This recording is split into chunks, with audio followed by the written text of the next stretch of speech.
एक professor class ले रहे थे। क्लास के सभी छात्र बड़ी ही रुचि से उनके लेक्चर को सुन रहे थे। उनके पूछे गए सवालों के जवाब दे रहे थे। लेकिन उन छात्रों के बीच कक्षा में एक छात्र ऐसा भी था जो चुपचाप और गुमसुम बैठा हुआ था।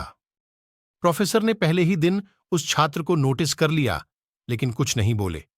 लेकिन जब 4-5 दिन तक ऐसा ही चला, तो उन्होंने उस छात्र को क्लास के बाद अपने केबिन में बुलवाया और पूछा, तुम हर समय उदास रहते हो, क्लास में अकेले और चुपचाप बैठे रहते हो, लेक्चर पर भी ध्यान नहीं देते, क्या बात है?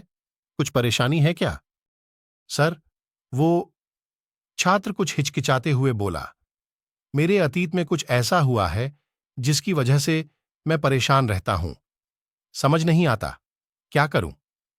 प्रोफेसर भले व्यक्ति थे। उन्होंने उस छात्र को शाम को अपने घर पर बुलवाया। शाम को जब छात्र प्रोफेसर के घर पहुंचा, तो प्रोफेसर ने उसे अंदर बुलाकर बैठाया। फिर स्वयं किचन में चले गए और शिकंजी बनाने लगे। उन्होंने जानबूझकर शिकंजी में ज्यादा नमक डाल दिया। फिर किचन से बाहर आकर शिकंजी का गिलास छात्र को देकर कहा, ये लो, शिकंजी पियो। छात्र ने गिलास हाथ में लेकर जैसे ही एक घूंट लिया, अधिक नमक के स्वाद के कारण उसका मुंह अजीब सा बन गया। यह देख प्रोफेसर ने पूछा, क्या हुआ?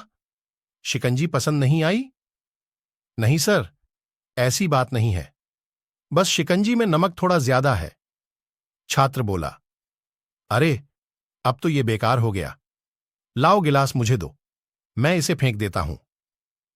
प्रोफेसर ने छात्र से गिलास लेने के लिए अपना हाथ बढ़ाया, लेकिन छात्र ने मना करते हुए कहा, नहीं सर, बस नमक ही तो ज्यादा है, थोड़ी चीनी और मिलाएंगे तो स्वाद ठीक हो जाएगा। ये बात सुन प्रोफेसर गंभीर हो गए और बोले, सही कहा तुमने, अब इसे समझ भी जाओ, ये शिकंजी तुम्हारी जिंदगी है, इसमें घुला अधिक नमक तुम्हारे अतीत के बुरे अनुभव हैं। जैसे नमक को शिकंजी से बाहर नहीं निकाल सकते, वैसे ही उन बुरे अनुभवों को भी जीवन से अलग नहीं कर सकते। वे बुरे अनुभव भी जीवन का हिस्सा ही हैं। लेकिन जिस तरह हम चीनी घोलकर शिकंजी का स्वाद बदल सकते हैं, वैसे ही बुरे अनुभवों को भूलने के लिए जीवन में मिठास तो घोलनी पड़ेगी ना। इसलिए मैं चाहता हूं कि तुम अब अपने जीवन में मिठास घोलो। प्रोफेसर की बात छात्र समझ गया और उसने निश्चय किया कि अब वह बीती बातों से परेशान नहीं होगा। सीख जीवन में अक्सर हम अतीत की बुरी यादों और अनुभवों को याद कर दुखी होते रहते हैं। जो हो चुका उसे सुधारा नहीं जा सकता, लेकिन कम से कम उसे भुलाया तो जा सकता है, और उन्हें भुलाने के लिए नई मीठी यादें हमें आज बनानी होंगी। जीवन में मीठे और खुशनुमा लम्हों को लाइए, तभी तो जीवन में मिठास आएगी।